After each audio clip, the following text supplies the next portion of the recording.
Hi friends! Today we're gonna plant a flower. We need a flower pot, flower seeds, a watering can, a shovel, a rake, a pair of gloves, apron, and soil. Put some soil in the pot.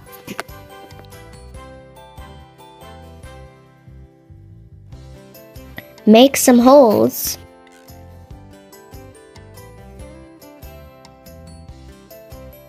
Put one seed in each hole and cover them.